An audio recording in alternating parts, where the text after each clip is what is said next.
Gangadhar Nellore Telugu Desam party కుటుంబ సభ్యులందరికీ నమస్కారాలు, అభినందనలు, శుభాభినందనలు.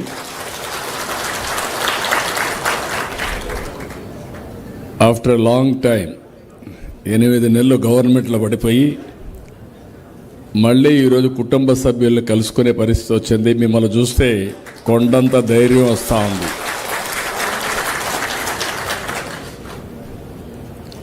ముప్పై సంవత్సరాల తర్వాత గంగాధర్ నెల్లూరు కోట పైన తెలుగుదేశం పార్టీ జెండా ఎగరేశారు.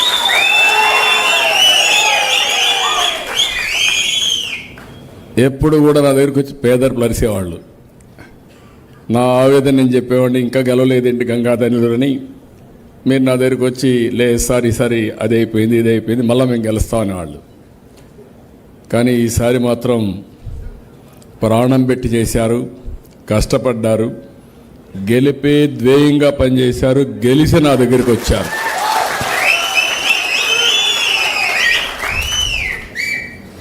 After a long time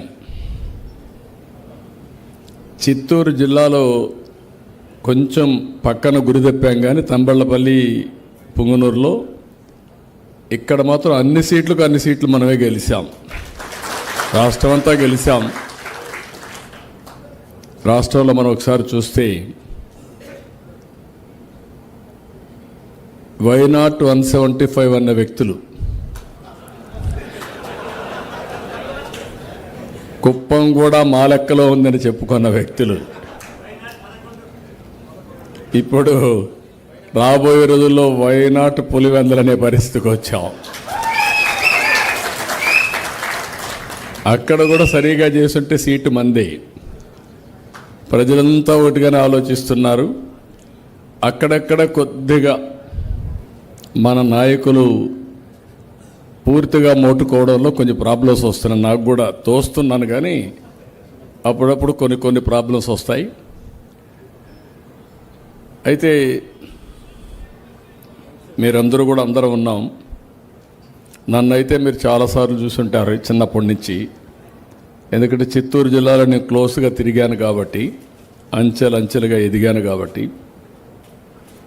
party పెట్టినప్పటి నుంచి అనేక రకాలైన సమస్యలు మనం ఫేస్ చేసాం ఈ జిల్లాలో కూడా. ఒకప్పుడు 15 సీట్లు 14 సీట్లు మనం గెలిచాం. ఆ తర్వాత నిన్నే మళ్ళీ 2 సీట్లు పోయినాయి. మిగిలినప్పుడు 7, 6 అట్లా కుడి ఎడమగా వచ్చేటివి. కానీ ఈసారి మనం ఎన్నికలు పకడ్బందీగా చేశాం. అభ్యర్థుల ఎంపిక కూడా సక్రమంగా చేశాం. టైమ్లీ రాజకీయాల్లో ప్రతి ఒక్క అడుగు కూడా టైమ్లీ కరెక్ట్గా వేయాలి. అలాంటి అడుగులు వేసుకుంటూ వచ్చాం. కడాని మిమ్మల్ని, నన్ను, అందరినీ కూడా ఎన్ని ఇబ్బందులు పెట్టినా, ప్రాణాలు పోయినా పర్వాలేదు, కానీ మేము మాత్రం సరెండర్ కామని గట్టిగా చెప్పి పోరాడాం. దాని ఫలితమే ఈరోజు చూస్తే 57% ఓట్లు పడి 93% సీట్లు గెలిచాం. ఇది ఒక చరిత్ర.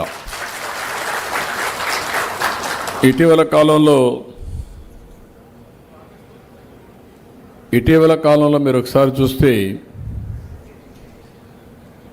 దేశంలో ఎక్కడ కూడా ఇలాంటి విక్టరీ రాలా. దానికి కారణాలు కూడా అనేక కారణాలు ఉన్నాయి, మామూలు కారణాలు కాదు. హిస్టారికల్గా 5 సంవత్సరాలు మనం కానీ బ్యాక్ వెళితే జనరల్గా పబ్లిక్ ఒక విషయం, తెలుగుదేశం పార్టీ కుటుంబ సభ్యులకైతే 5 సంవత్సరాలు నరకం అంటే ఎట్లుందో తెలియదు, కానీ ఆ నరకాన్ని చూసాం. నాకు 24 గంటలు శనివారం వస్తే ఏ ప్రాపర్టీ మీద ప్రొక్లోన్ వస్తుందో తెలియదు, ఎవరిని అరెస్ట్ చేస్తారో తెలియదు. ఇవన్నీ కూడా చాలా సఫర్ అయ్యాం.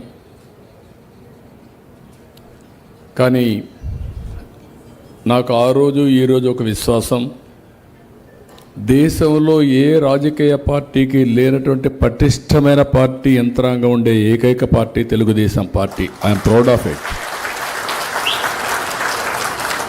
ఇది ఒక వారసత్వంగా మనకు వస్తూ ఉంది. ఎన్నో ఇబ్బందులు వచ్చాయి, ఎన్నో సమస్యలు వచ్చాయి. ఎక్కడికక్కడ సమస్యల్ని అవకాశాలుగా మార్చుకున్నాం, నేను కానీ మీరు కానీ అందరం కూడా. దానివల్ల మనం ఈరోజు విజయడంకా మోగించగలిగాం. అయితే ఇక్కడ నేను మిమ్మల్ని అందరినీ కోరేది ఒకటి, మీ ద్వారా రాష్ట్రంలో ఉండే అందరిని కూడా కోరుతున్నా, ఏదైనా నేను ఎక్కువ రుణపడున్నానంటే ఈ రాష్ట్రంలో తెలుగుదేశం పార్టీ కుటుంబ సభ్యులకు ఎక్కువగా రుణపడున్నా. రాత్రింబగళ్ళు పనిచేశారు. ఈరోజు ఇక్కడ చూస్తే నేను మంచి అభ్యర్థుల్ని ఎంపిక చేయాలనే ఉద్దేశంతో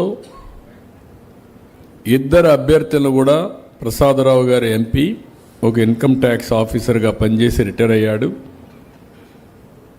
నేను అన్నీ అనలైజ్ చేసిన తర్వాత చిత్తూరు నియోజకవర్గం పార్లమెంటుకి సరైన అభ్యర్థి ఎవరంటే ప్రసాదరావు గారు అని చెప్పి నేను ఆయన ఎంపిక చేశాను. అదే సమయంలో థామస్ గారిని చూసినప్పుడు 1-2 సార్లు ఇన్ఫర్మేషన్ వచ్చింది. అంత మునుపు మీరు కూడా చెప్తే అటు ఇటు ముగ్గా, నన్ను కూడా మీరు కొన్నిసార్లు అటు ఇటు తిప్పారు. దానివల్ల కొన్ని ఇబ్బందులు వచ్చాయి. థామస్ విషయం వచ్చినప్పుడు నేను ఒకటే ఆలోచించా, ఈ నియోజకవర్గంలో గెలవాలి అంటే, మళ్ళా తెలుగుదేశం జెండా ఎగరేయాలంటే థామస్ ఎగరేయగలుగుతాడనే అఖండమైన అచంచలమైన విశ్వాసంతో నేను ఆయన పెట్టాను. అది ప్రూవ్ అయ్యింది. ఇక్కడ నేను మిమ్మల్ని కోరేది ఏంటంటే, ఈరోజు మనందరం కూడా గుర్తుపెట్టుకోవాల్సింది, ప్రతిపక్షంలో ఉన్నప్పుడు నేను పదే మీకు చెప్పాను, ఒక మాట చెప్పాను, మీకు అందరికి చెవుల్లో ఉంటుందిగా, రింగ్ అవుతూ ఉంటుంది నేను చెప్పిన మాటలన్నీ. ముందు మారిగా నేను ఉండను, ఈసారి మీ రుణం తీర్చుకుంటానని చాలా స్పష్టంగా చెప్పాను. ఇక్కడ మీ దగ్గర నుంచి నాకు కోఆపరేషన్ అవసరం. Be clear. మళ్ళీ 2004లో 2019లో మనల్ని ఎవరు ఓడించలా, మనల్ని నేనే ఓడించుకున్నా. ఒక అబ్సెషన్తో ముందుకు పోయా. ఏంటి, ఈ రాష్ట్రాన్ని బాగు చేసేయాలి, రాత్రే బాగైపోవాలి. బాగు చేశాం. చరిత్ర మీరు చూస్తే 95 నుంచి 94 నుంచి తెలుగుదేశం పార్టీ 2004 వరకు మనం తీసుకున్న నిర్ణయాలు, అప్పుడే ఆర్థిక సంస్కరణలు వచ్చాయి, అప్పుడే ఐటీ విప్లవం వచ్చింది, అప్పుడే లేటెస్ట్ టెక్నాలజీస్ వచ్చాయి. అందులో భాగమే థామస్ కూడా, నేను బయోటెక్నాలజీ మాట్లాడితే ఆయన బయోటెక్నాలజీ తిరుపతిలో కోర్సులు పెడితే అక్కడ పోయి చదువుకొని ఎంబ్రియో టెక్నాలజీలో స్పెషలైజ్ చేసే పరిస్థితికి వచ్చాడు. అట్లా చాలామంది బాగుపడ్డారు. కానీ 2004లో తెలుగుదేశం పార్టీ ఓడిపోవడం అనేది